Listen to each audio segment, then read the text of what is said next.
las normas sobre procesos de libre concurrencia prácticamente viene paralela o casi inmediatamente después de emitido las reformas al reglamento de la Ley General de Electricidad. Entonces, si ustedes tienen curiosidad, pueden buscar en CIGET o solicitar a CIGET el acuerdo 120 de 2013 y ese bajo ese acuerdo se emitieron las normas sobre procesos de libre concurrencia para contratos de largo plazo respaldados con generación distribuida renovable. Y para que le pongamos un nombre común a esto, son las normas que rigen los procesos de licitación donde se adjudican contratos de largo plazo para GDRs, así en otras palabras. Y se establecen las condiciones para desarrollar los procesos de libre concurrencia para GDRs. A partir de la emisión de dicha normativa, también se posibilitó el desarrollo de la primera licitación piloto por 15 megavatios de generación distribuida renovable, de GDR. Es decir, la licitación se desarrolló a lo largo del año 2013 y se adjudicaron los proyectos a principios, en enero de 2014. Se firmaron los contratos en febrero de 2014 y así sucesivamente para que en el año 2015, perdón, a finales del año 2014, sí, a finales del año 2014, entraran en operación los primeros proyectos adjudicados. Entonces, eso prácticamente casi iba de carrera, en paralelo a todo ese proceso de reforma. Adicionalmente, a las normas para regular los procesos de licitación que se emitieron con el acuerdo 120 del 2013, en el anexo de esas normas se incorporó un procedimiento que es utilizado actualmente por las distribuidoras para poder remitir a la CIGET, que es el regulador, la información de los contratos de fuentes renovables conectadas directamente al sistema de distribución. Es decir, ahí mismo en esa normativa se estableció el procedimiento de cómo, ya que esta generación que se conecta en distribución, esta GDR que se conecta en distribución, no es operado ni es administrado por la unidad de transacciones, tendría que crearse un mecanismo de autodespacho. Pero como ese mecanismo de autodespacho es regido por el distribuidor y el generador que es adjudicado de un proyecto digamos, de generación, entonces el ente regulador tuvo que emitir una normativa para garantizar de que esa coordinación, ese autodespacho fuese confiable, digamos. Es decir, que no hubiese posibilidad o alguna ventana para en algún momento determinado modificar la información de la generación o la información de los precios, la información de la cantidad de energía, por el hecho de que esos contratos, esos precios de esos contratos adjudicados, así como esas cantidades de energía de esos mismos contratos, pasa a la tarifa que se le traslada al usuario final. Por ese lado, la necesidad de esta normativa. Y bueno, ¿en qué consiste ese mecanismo de validación de la información que se remite a la CIGET? Es decir, la UT tiene un monitoreo, estoy haciendo el paralelo con la UT. La UT tiene un monitoreo en tiempo real y 7/24 de todos los días del año de la energía que inyectan y la energía que retiran los diferentes operadores del mercado mayorista. Sin embargo, en la generación distribuida, en el mercado minorista, donde está la generación distribuida renovable, no hay alguien que esté monitoreando en línea o en tiempo real o 7/24 esa inyección de energía por parte del generador o ese retiro de energía por parte del distribuidor, como lo quieran ver. Entonces, se trató de hacer un mecanismo mediante el cual se garantice que no se vulnere ese manejo de información. Entonces, ¿en qué consiste ese mecanismo? Y es que el distribuidor con el que se esté conectado el GDR o APR notifica a la CIGED de la habilitación de un sistema de medición vinculado con un contrato adjudicado en un proceso de licitación con una empresa distribuidora y eso o un GDR y un GDR o un APR. Y eso lo tiene que notificar a más tardar 5 días hábiles posteriores a la habilitación. ¿En qué consiste esto? Para que lo entendamos mejor, es que después de hacer todas las conexiones y pruebas correspondientes a los sistemas de medición de un generador, que recordémonos que tienen que ser independientes estos sistemas de medición y realmente son, hay mediciones, ¿cómo se llama? Dobles, o sea, es decir, hay una medición principal y una medición de respaldo y normalmente estas mediciones tienen sus transformadores de potencial y de corriente, mientras los cuales hacen digamos, la lectura o adecuan la información a un formato que resulta legible por el medidor, que normalmente es un medidor electrónico programable. Entonces, una vez se hace la instalación de esos transformadores y de ese equipo de medición, la distribuidora hace las pruebas respectivas de exactitud, o ya sea el generador contrata un auditor externo para que le haga la monitoría, le haga el monitoreo y las pruebas a los equipos de medición y con esas pruebas se las presenta al distribuidor. Posterior a eso y la verificación que hace el distribuidor, el distribuidor, la empresa distribuidora, es quien le pone los sellos a los medidores. Después de que todo el equipo o el sistema de medición tiene los sellos, que ya se da por habilitado el medidor, para que pueda inyectar energía al generador y es en ese momento en el cual se le tiene que notificar a la CIGED de que se ha habilitado el sistema de medición para un generador. Es el equipo de técnicos de la CIGED llega, revisa, digamos, el medidor, modelo, marca, serie, codificación, lecturas, programación y también revisar los sellos que tiene el sistema de medición y hace un levantamiento. Después de ese levantamiento ya se tiene como un registro de qué medidor y qué sellos tiene instalado ese sistema o esa planta de generación. Esa es la primera parte. Luego, el otro punto es que se establece un mecanismo de auditoría técnica aleatoria que hace, digamos, el regulador, ya que no puede hacer un monitoreo 24 horas todos los días del año, entonces hace una auditoría aleatoria y eso sobre la base, digamos, de una muestra representativa de la población, se toma la muestra a auditar mensualmente.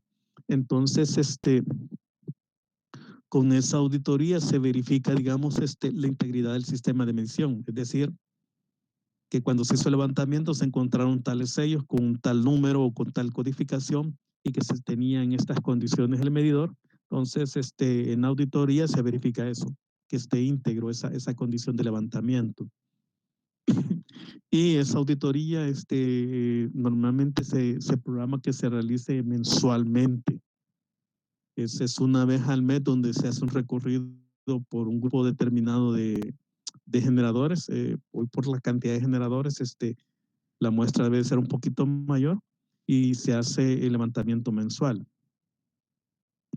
Y prácticamente se define el alcance de la auditoría, es verificar la exactitud y la confiabilidad de las transacciones de energía, no del medidor, sino que la confiabilidad de las transacciones de energía. Es decir, que el sistema esté íntegro tal y cual se encontró cuando se hizo el levantamiento inicial. Eso, digamos, es el mecanismo que se utiliza el regulador para verificar digamos, la confiabilidad de la información de esas transacciones que se dan entre el generador y distribuidor.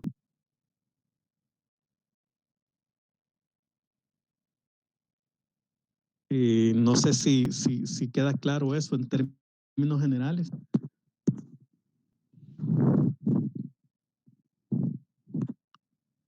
Bien, digamos, el propósito de esa auditoría que está en esa norma de acuerdo 120-2013, realmente es dar certeza de que no se vayan digamos, a manipular, que la información que se procese, o sea, la cantidad de energía que se reporte que ha sido inyectado por un generador en un determinado periodo de tiempo, corresponda con la realidad. Bien, hay otra parte que no está anotada ahí, pero que se estableció, y es que el generador o el distribuidor, ya sea quien maneje la información de la medición, mensualmente remite al regulador los archivos, las descargas de las mediciones, pero en el formato virgen. Es decir, en el formato original de un medidor, si fuese un Landis, en el formato original del medidor Landis, digamos, del medidor Elster, o depende de los medidores que son los principalmente utilizados, el Landis, el Elster, y bueno, hay otro más que no recuerdo su marca, pero son de los que se utilizan nominalmente en el país. Digamos, otra normativa que posibilitó un poco el desarrollo de proyectos de autoconsumo fue la que se emitió hasta el año 2017 y que se llama Norma para usuarios finales productores de energía eléctrica con recursos renovables, o que se conoce en el sector eléctrico como norma UPR.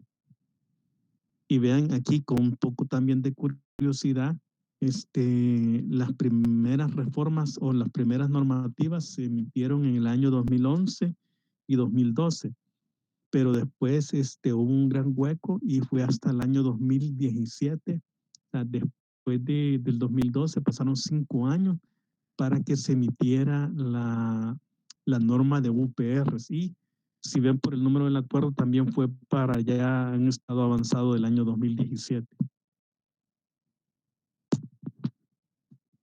No sé si tienen preguntas o algún comentario al respecto,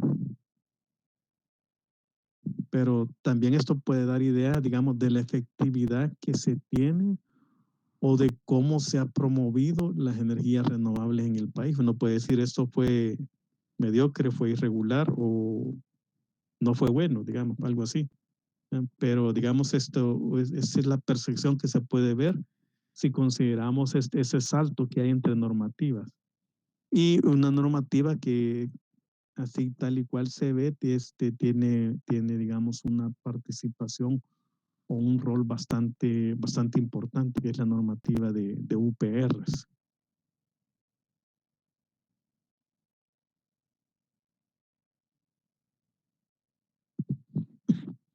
Bien, si no hay comentarios ni preguntas, continuamos. Vamos a ver de qué se trata la normativa. Esta tiene por objeto, y se lo voy a tratar de no leerlo todo, pero lo principal es que tiene por objeto establecer cuáles van a ser los procedimientos, los requisitos, las responsabilidades aplicables, y aquí cambia la palabra interconexión por conexión, aplicables a la conexión, operación, control y comercialización de excedentes de energía de unidades de generación basadas en recursos renovables ubicados dentro de las instalaciones de un UPR. Es decir, se está delimitando que con esta normativa va a regir todo lo que tenga que ver con la parte técnica y comercial de una instalación eléctrica de generación de un UPR. Ya se está denominando este usuario como tal, como UPR, y pone requisitos también.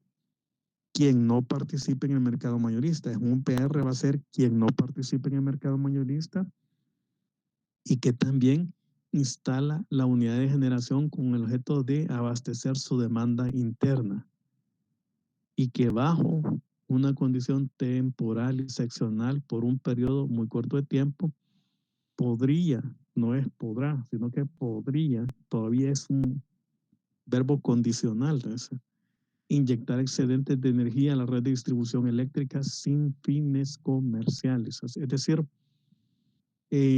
amarra, se le pasa de fuerza a este usuario productor renovable. ¿Cuál es la camisa de fuerza? Es que únicamente va a instalar una unidad de generación con el objeto de abastecer su demanda interna.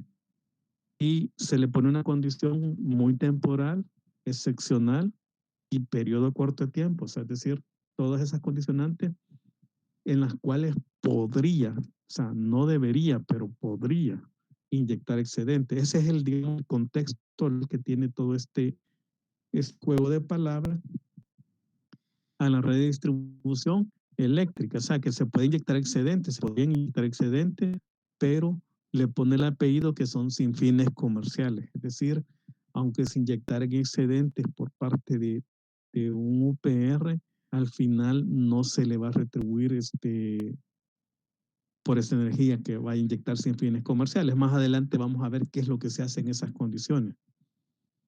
También tiene por objeto esta norma proteger y dar a conocer un procedimiento a los usuarios finales.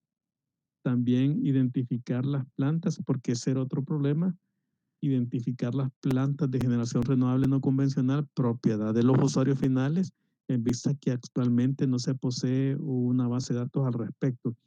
Ese es el objeto que dice la norma. Eso dice de actualmente, eso fue en el 2017. Para el 2017 se tenía certeza de que había una gran cantidad de usuarios finales que tenían instaladas plantas de generación dentro de sus instalaciones. Centros comerciales, plantas industriales, casas, oficinas y residencias que tenían sistemas de generación, pero no se sabía cuánto. No se sabía cuántos eran estos que estaban instalados de esa forma, ni se sabía la capacidad instalada que tienen. Entonces, algo bien primordial y básico para poder hacer planificación energética es conocer qué es lo que se tiene. O sea, conocer las estadísticas de lo que se tiene. Entonces, esta norma tenía por, digamos, como doble objetivo, era hacer el levantamiento estadístico de los usuarios finales que tienen instalaciones de generación en sus instalaciones, valga la redundancia, además de establecer los procedimientos para que estos usuarios pudiesen, o nuevos usuarios pudiesen, digamos, hacer su instalación de una planta de generación sin ningún inconveniente de parte del distribuidor. Ingeniero, una pregunta. Para el caso de este tipo de usuarios, no hay una norma técnica de conexión, ¿verdad?, a la red de distribución. No, en este caso, como es un usuario final, se rige por esta norma de UPR y por el Código Eléctrico Nacional, que obviamente no es el Código Eléctrico de El Salvador, sino que es el NEC de Estados Unidos. Entonces, el NEC de Estados Unidos está homologado para instalaciones eléctricas internas del país. Esas, digamos, son las dos normas que se aplican en el caso de instalaciones de un usuario final. Ok, gracias. Bueno. Luego, ese es el objeto, tenía ese doble objeto que se tenía o que se visualizaba en ese momento. Se visualizaba que esta es una curva de demanda de normalmente un usuario final. Es una curva típica de un usuario final. No de una oficina o de una industria, sino que de un usuario final que normalmente tiene un consumo muy bajo en la madrugada. El consumo ligeramente aumenta durante el día, digamos de 6 de la mañana hasta cerca de las 17 horas, y a partir de las 18 horas empieza su consumo máximo, es donde se tiene la demanda mayor. Entonces, digamos, la curva de demanda de un usuario residencial, pero a la par tenemos la curva de generación de una planta solar, digamos, por una curva de generación normal, digamos, no de un día como hoy, que hoy fue completamente distorsionado, pero una curva de generación normal. Entonces, cuando un usuario instala, instala una planta de generación dentro de sus instalaciones, valga la redundancia otra vez, o puede ocurrirse, o normalmente pasa eso, pero puede ocurrir otras condiciones mayores. ¿Qué es lo primero que puede ocurrir? Veamos aquí.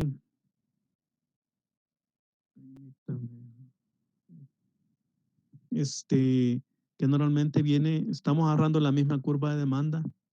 Normalmente empieza su consumo de la madrugada, que es el consumo, digamos, de los equipos que normalmente siempre se mantienen conectados, tal vez alguna luz, alguna lámpara, la refrigeradora, los equipos de sonido y el televisor, los aparatos de control remoto, todas estas cuestiones, o los aparatos de los, digamos, del Wi-Fi, el Internet y todos estos que se mantienen siempre conectados. Entonces, que tienen un consumo, llamémosle mínimo de energía, y posteriormente, durante el transcurso del día, eso es, digamos, a partir de las 6 de la mañana empieza la producción de electricidad. Si vemos la curva de electricidad, perdón, la curva de electricidad por una plantita solar fotovoltaica que vendría en este esquema, en esta forma así, y luego caería hasta cerca de las 18 horas. En este caso, como estamos viendo, lo estamos viendo desde la cometida del usuario. El usuario, digamos, el usuario va a ver prácticamente una reducción en su consumo, lo mismo que va a haber un distribuidor, y es que está viendo la demanda durante la madrugada y ya en las horas del día en la que empieza la irradiación solar a estar disponible, empieza esta plantita a inyectar y la demanda de esa residencia empieza a bajar. Pero pueden haber momentos en que digamos, la producción de electricidad sea mayor que la misma demanda de este usuario residencial. Permítanme. Que si esta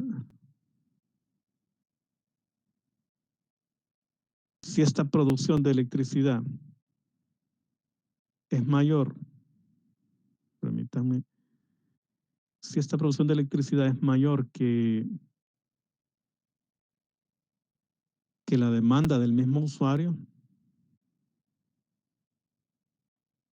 entonces se va a ver esta condición en este momento aquí, que hay un flujo inverso. Es decir, ya el usuario no está demandando electricidad de la red de distribución, sino que estaría inyectando en ese ratito de tiempo, en ese lapso de tiempo, estaría inyectando energía a la red de distribución. Entonces, esa condición es la que se tendría que evitar, digamos, para garantizar que el usuario siempre se encuentre como tal, como usuario, demandando electricidad de la red y no inyectando electricidad a la red. Entonces, este trámite de energía es el que tendría que evitar el usuario inyectar a la red. Sí, siempre instalar la máxima potencia que pueda, siempre y cuando no inyecte energía a la red de distribución. Entonces, esa norma tiene ese objeto, perdón. Tiene ese objeto de garantizar eso. Entonces, para garantizar esa condición, y aquí quizás nos vamos a regresar con dos aspectos, digamos, que vimos en la Ley General de Electricidad, el artículo 4, donde estaban las definiciones de que era un generador y que era un usuario final. Entonces, usuario final es aquel que consume energía y el generador es el que inyecta energía o que inyecta una parte, se instala una unidad de generación para inyectar energía. Entonces, El UPR, en todo caso, debería de poder instalar una unidad de generación, o sea, pudiese instalar una unidad de generación lo suficientemente eh, de la capacidad suficiente para poderse quedar siempre bajo esta curva de demanda. Y esa fue la intención de hacer esa norma, digamos, o poner esas reglas en esta normativa que permitieran hacer esas condiciones. Entonces, ya vimos cuál era el objeto y también se pusieron unas condiciones, unas no condicionantes, digamos, o otras condiciones de exclusión, digamos. ¿A qué tipo de usuarios no les aplicaba esta norma? Primero, aquellos usuarios cuyo propósito fuere instalar una unidad de generación basada en recursos renovables que tuvieran intención de comercializar la energía producida, ya sea de forma total o parcial. Es decir, no les aplica incluso esta norma de UPR. Luego también a aquellos autoproductores renovables o APR que hayan participado en los bloques reservados dentro de los procesos de libre concurrencia, según se definió en las normas sobre procesos de libre concurrencia para contratos de largo plazo. Es decir, de las reformas que hablaban en el artículo 86b del reglamento de la Ley General de Electricidad, donde se decía que se iban a hacer procesos de licitación para GDRs y dentro de esos procesos de licitación de GDR se iba a dejar un bloque de reserva para autoproductores renovables. Entonces, a esos autoproductores renovables que les fuese adjudicado algún contrato de venta de excedentes, esos no les iba a aplicar esta norma de UPR. ¿Cómo iniciaba el procedimiento? Prácticamente con la notificación a la empresa distribuidora, es decir, la distribuidora al final, pues, no al final, sino que al principio debería de enterarse de esta condición para primero garantizar las condiciones y digamos de conexión, y el otro punto es también para facilitar el cambio del medidor, de un medidor convencional a un medidor bidireccional. Vamos a ver cuáles eran los requisitos. Ya se los había comentado, que la potencia nominal de la capacidad a instalar tiene que ser menor o igual que la demanda máxima del suministro donde se va a instalar la planta. Que la producción mensual de energía estimada por la planta tiene que ser menor que el consumo promedio mensual del suministro, y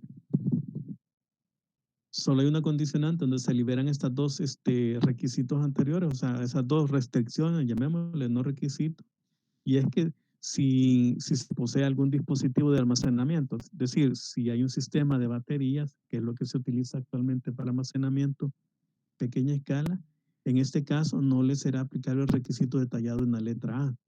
El requisito detallado en la letra A era la potencia nominal igual o menor que la demanda máxima de suministro, y también la producción mensual estimada de energía detallada en la letra B, que sería el segundo bullet acá, deberá ser menor o igual que el 90% del consumo promedio mensual de suministro al que suplirá energía. Es decir, tiene que ser, no puede ser igual, sino que tiene que ser menor o igual que el 90%. ¿Por qué?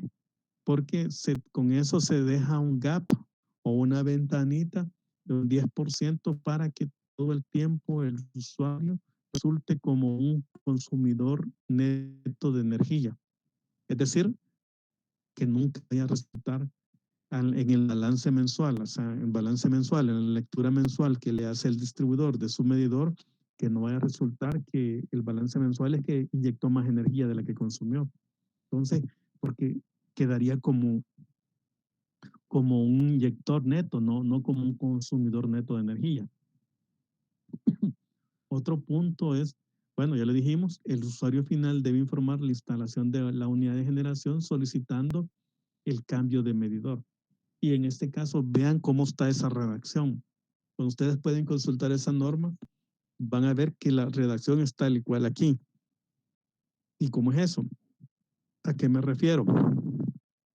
A que el usuario va a informar la instalación de la unidad de generación y va a solicitar el cambio de medidor, no va a pedirle permiso al distribuidor para instalar una unidad de generación. Es decir, eso, va a informar, no va a pedir permiso de instalar una unidad de generación. No sé si tienen duda o algún comentario sobre ese punto.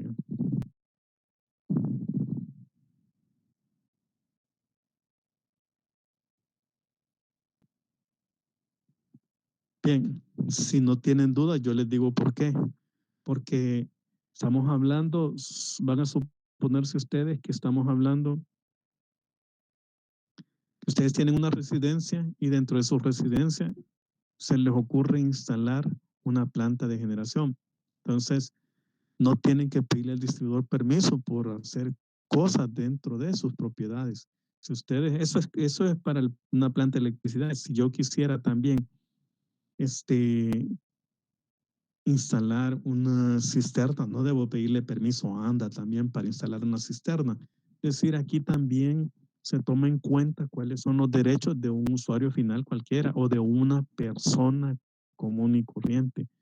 La persona común y corriente no, o sea, no se le puede decir a una familia o a una persona que tiene, digamos, la intención o la capacidad de instalar una planta o una unidad de autoproducción, decirle, mire, usted no puede hacer eso, porque sería atentatorio con la misma libertad que tiene o que tenemos todos para hacer algo, digamos.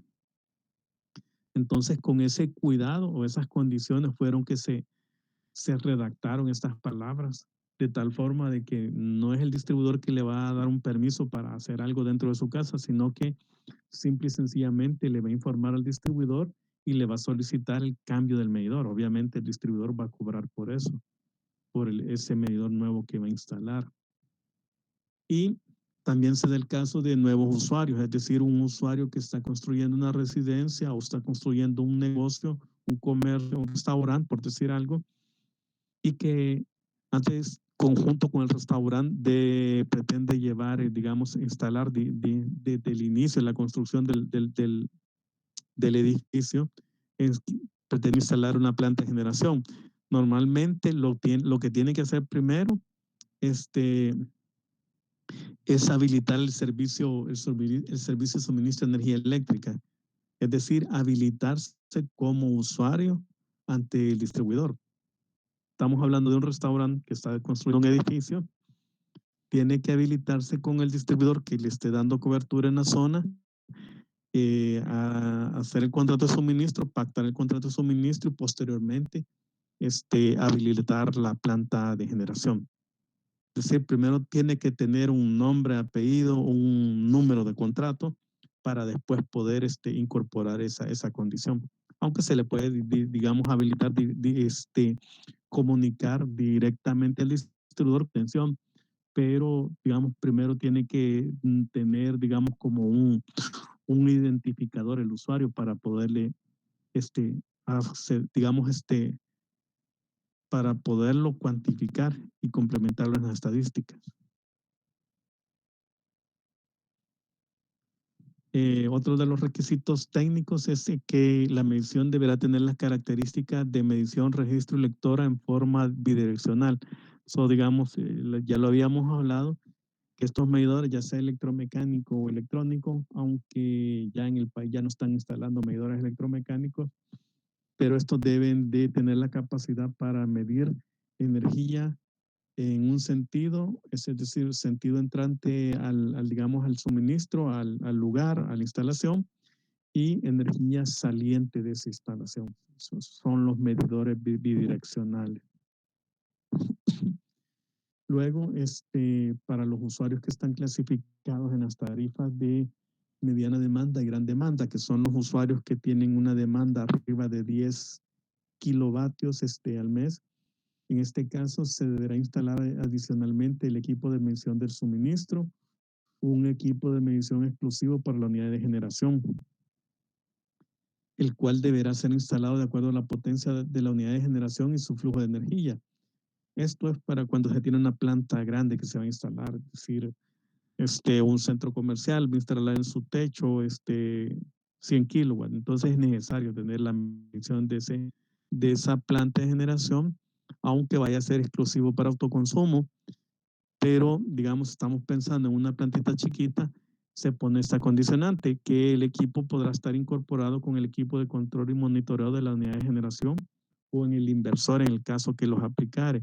El detalle es que normalmente, o sea, lo normal a partir de unos 10 años para acá, 15 años para acá, es que los inversores tienen su sistema de medición, su sistema de monitoreo de energía que producen, y también los inversores también cuentan con aplicaciones de las que se pueden estar monitoreando en línea o en el sitio del fabricante del inversor la producción de energía de ese inversor.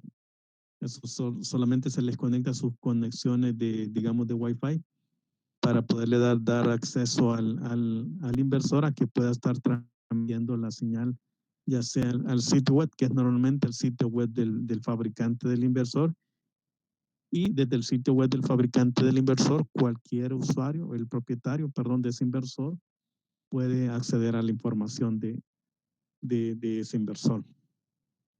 Entonces, esas condicionantes se establecieron ahí en esa parte de la norma, en lo que en la parte de operación se estableció lo siguiente digamos, como detalle de las normas, es que el usuario final podrá iniciar la operación de la unidad de generación que una vez haya recibido la notificación de aceptación de conexión por parte del distribuidor. ¿De conexión de qué?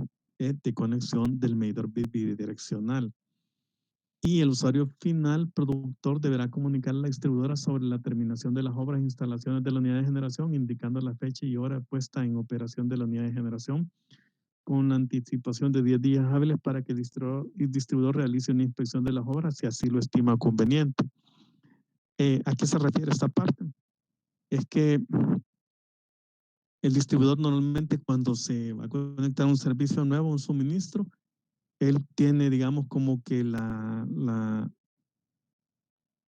llamémosle la potestad o la opción, perdón, viéndolo así, la opción de revisar las instalaciones internas, pero prácticamente la opción de revisar la cometida de las instalaciones internas para verificar que cuando se vaya a energizar la instalación no vaya a haber un cortocircuito, un incendio o algo parecido que pueda provocar daños a las instalaciones o a las personas.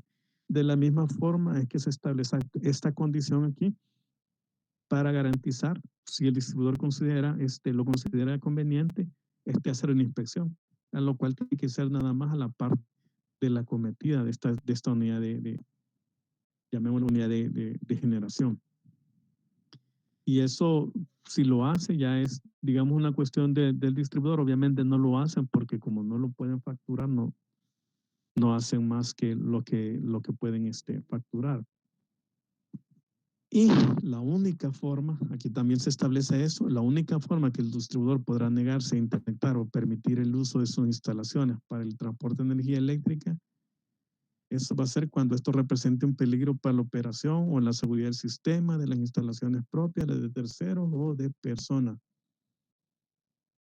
Eso, digamos, esto que está aquí es casi una réplica de lo que se establece en la Ley General de Electricidad y es una réplica de lo que está en la norma técnica de interconexión, que de la única forma que el distribuidor puede negarse a conectar o a interconectar algo es cuando haya un eminente o evidente riesgo a las instalaciones, a las personas, a las instalaciones del usuario, a las instalaciones de distribución de los vecinos. Cuando se pueda concebir o se pueda visualizar esas condiciones, el distribuidor se va a negar a conectar y es la única condición. De otra forma, tendría que conectar. Entonces, eso se estableció también ahí. Luego, otra parte importante que tiene que ver con la facturación. Pero esto es con la facturación de cara al distribuidor. Es decir, para un usuario sería lo que le va a facturar el distribuidor, para verlo así. Entonces, en lo que respecta al cargo por energía, todos están en sintonía, que la facturación se comprende por 3 cargos: cargo de comercialización, cargo por energía y cargo por distribución.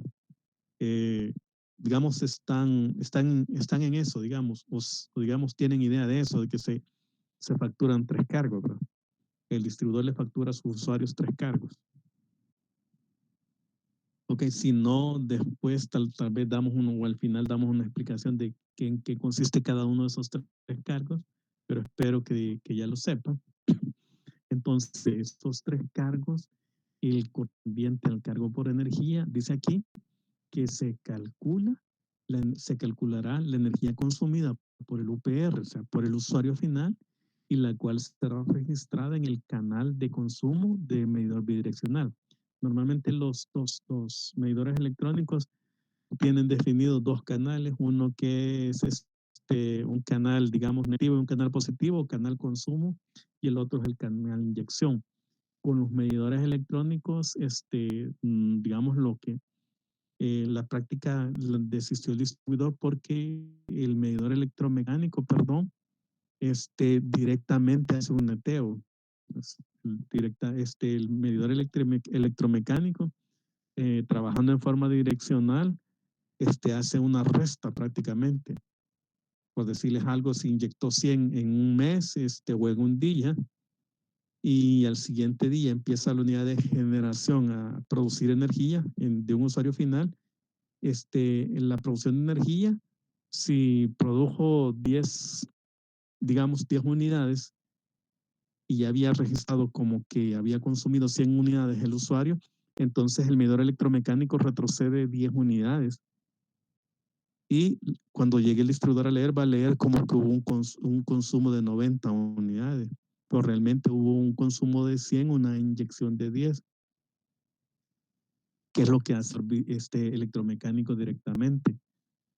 Entonces, al distribuidor no le convenía, digamos, o no le conviene comercialmente esa condición, y por eso siempre instala medidores electrónicos. Entonces, por eso de una vez se estableció esta convención acá, es decir, ya establecer que el medidor electrónico, la energía de consumo, será registrada en el canal de consumo, y va a ser multiplicada, esa energía de consumo va a ser multiplicada por respectivo cargo por energía que se le autoriza a la tarifa, en la que el UPR esté ubicado, o sea, una tarifa de pequeña demanda, una tarifa de mediana demanda o una tarifa de gran demanda. Entonces, si fuesen, hablemos otra vez lo mismo, si fuesen 100 unidades que están registradas en el canal consumo, se multiplican esas 100 unidades por el cargo de energía que le tenga, que se le autorizó al distribuidor, es la tarifa que el UPR se encuentre ubicado. Y así digamos, se considera la energía consumida. Esa es la energía que va a facturar el distribuidor, energía consumida.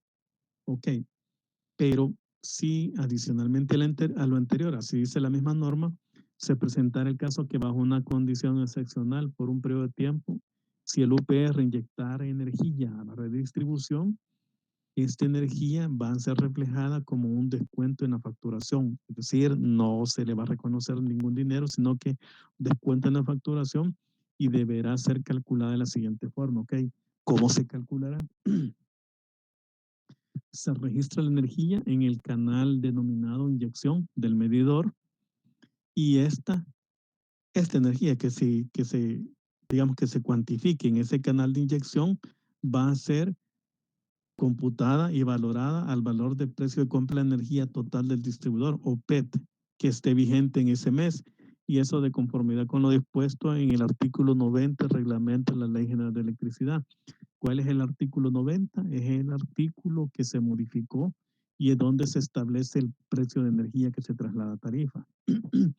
Entonces vean que así, en términos más simples, cuando una persona, una residencia, un comercio, una industria instala una unidad de generación para su autoconsumo, tiene posibilidades que en la factura que le emite el distribuidor, normalmente se va a ver el cargo de energía, y el cargo de energía se calcula tal y cual se le calcula a todos los usuarios finales, y es tomando la energía que se consume y multiplicado por el cargo que está autorizado para la tarifa en la que esté, digamos, ese usuario.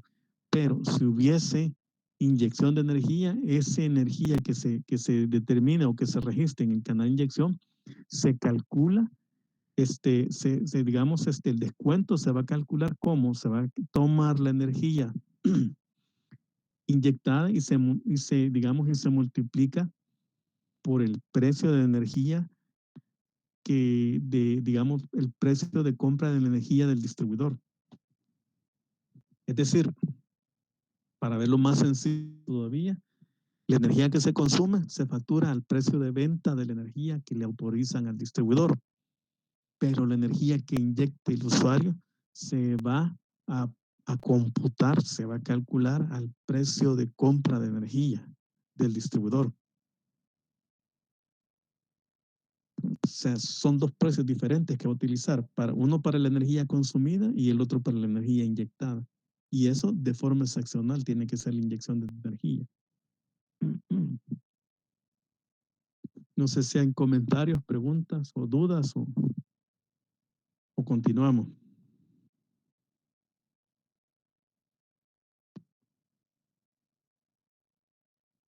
Bien, continuamos. En lo que concierne al cargo de distribución, para las categorías tarifarias de pequeña demanda que no cuentan con medición de potencia, el distribuidor va a utilizar nada más el monto de energía registrado en el canal de consumo del medidor y le va a aplicar, o sea, lo multiplica por la tarifa vigente que tenga esa categoría tarifaria. Ahora bien, para las categorías tarifarias que cuentan con medición de potencia, la facturación del cargo de distribución se realizará de conformidad a lo dispuesto en los términos y condiciones del pliego tarifario vigente. ¿A qué se refiere esto? Aquí es bien sencillo, que en las pequeñas demandas el cargo de distribución se basa en el consumo de energía, es decir, el cargo de distribución se calcula multiplicando la energía que se consume multiplicado por el cargo de distribución para pequeña demanda. Y para mediana y gran demanda, el cargo de distribución se calcula tomando la demanda máxima del mes. Esa demanda máxima se multiplica por el cargo digamos, de distribución que se tiene, que es un cargo basado en cantidad de dólares por kilovatio de demanda. Así se calcula. Entonces, eso es lo que se dice en este apartado. Y en eso, digamos, consiste la facturación de la energía. ¿Y qué pasó con todo digamos, todas estas modificaciones?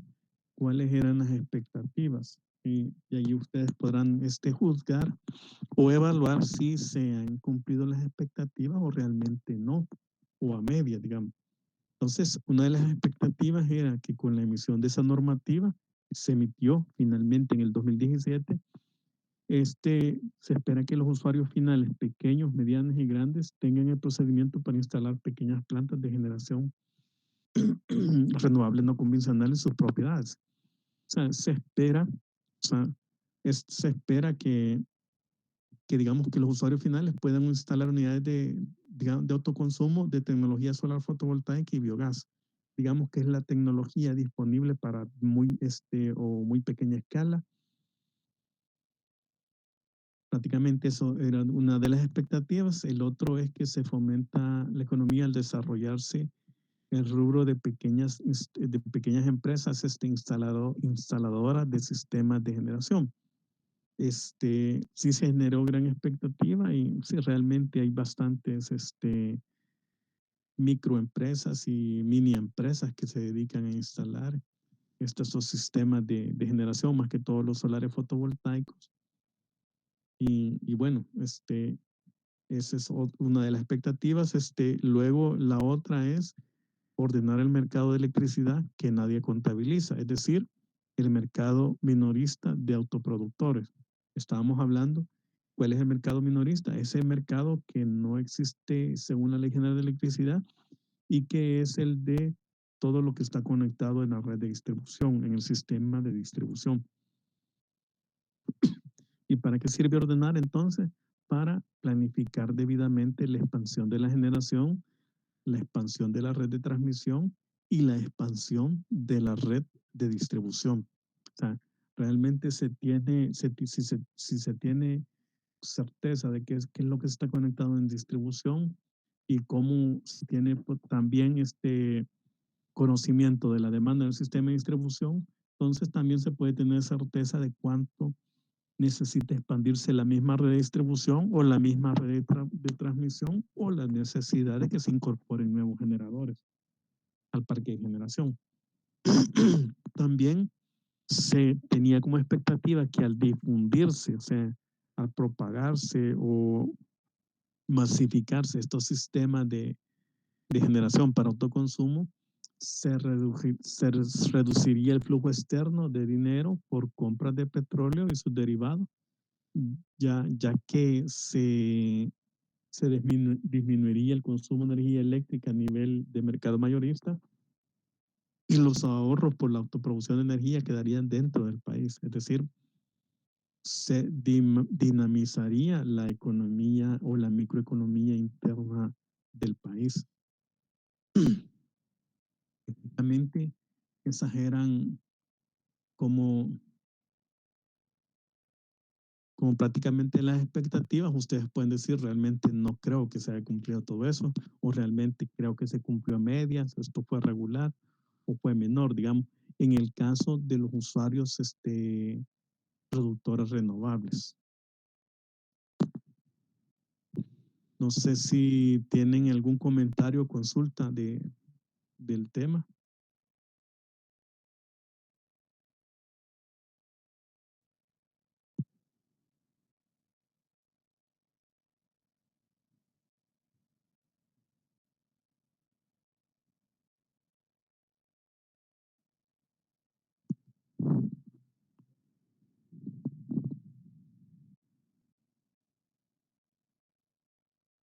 Bien, si no hay consultas, quizás solo vuelvo a repetir. Prácticamente así quedarían los 6 grupos o las 6 parejas que van a hacer sus exposiciones. Así el tema a la izquierda y los alumnos a la derecha. Son 2, 2 y 2 para cada uno de los 6 temas. Y las exposiciones se realizarán el día sábado 8 de mayo. Ahí vamos a aprovechar para hacer todas las exposiciones. Dado que se van a hacer todo el mismo día, las exposiciones se realizarían en orden en tal y cual están escritas, digamos. Así comenzando con Utility of the Future y terminando con las aplicaciones industriales de la energía solar térmica. Eso para el día sábado 8 de mayo.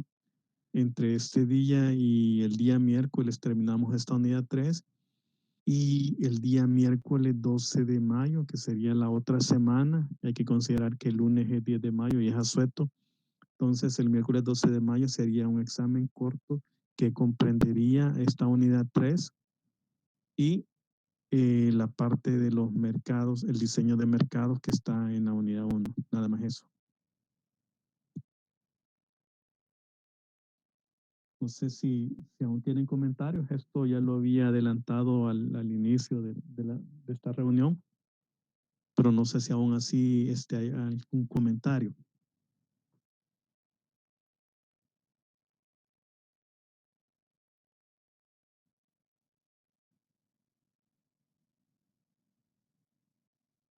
Bueno, de no haber comentarios, esto sería prácticamente lo que es la parte 1 de la unidad 3.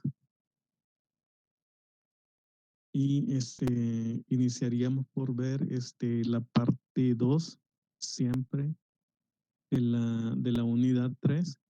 Nada más que tomaremos un breve lapso de 5 minutos, que son las 19:23 prácticamente. Seguiríamos a las 19:28. Continuamos a las 19:28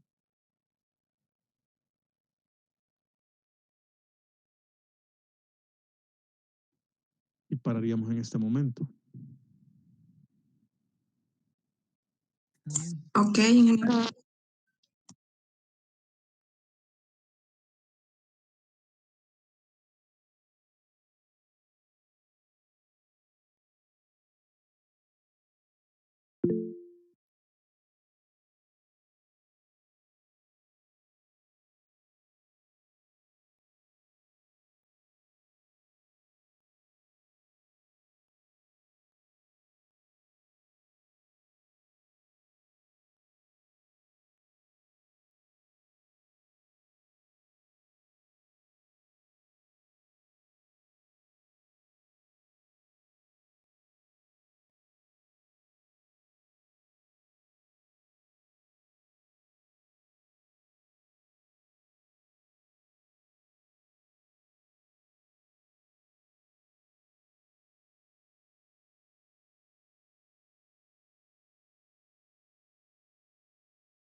Hola, hola.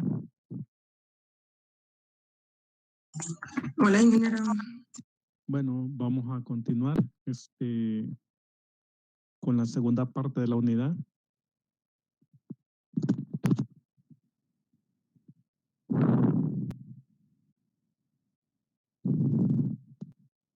Prácticamente siempre el mismo esquema. Antes de empezar a ver esta parte, realmente es preciso decir que, digamos, el desarrollo o la promoción que se le dio, digamos, de parte del Estado a las políticas de promoción de energías renovables, a las políticas de, sí, de promoción de las energías renovables, fue este esquema que acabamos de ver, mediante el cual se modificaron la ley de incentivos fiscales, reglamento de la Ley General de Electricidad en varios artículos, el reglamento de comercialización de energía eléctrica y también donde se emitieron unos acuerdos que permitieron darle un trato específico a las energías renovables en el Ministerio de Medio Ambiente. Fueron 3 tipos de acuerdos para tratar de darle un trato diferente a las energías renovables. Además, las modificaciones que se hicieron al PROPCP y finalmente las normativas que emitió el regulador, la CIGET. Todo este bloque de reformas, de regulaciones, de normativas, tenía por objetivo promover las energías renovables a gran escala, es decir, aquellas que participan en el mercado mayorista, las energías renovables a mediana escala o la energía, digamos, la generación distribuida renovable o GDRs, y también la microgeneración o generación de autoconsumo, que fue lo que vimos al final. O sea, digamos, el mecanismo o los mecanismos iban dirigidos específicamente a tres ámbitos: gran generación, generación distribuida renovable, GDR, y autoproductores. En esos 3 ámbitos, realmente, después de todo eso, podríamos ver realmente nosotros si, según las preguntas del mismo foro que se hizo, si realmente la promoción tuvo su objetivo o cumplió con su cometido, o si fue regular o si fue, digamos, deficiente, digamos. Entonces, se lo vamos, digamos, ahorita, digamos, se han dado los elementos como para poder, como tener un criterio más de valoración y de evaluación de ese ánimo o ese empuje que se le dieron a las políticas energéticas. A partir de ahora,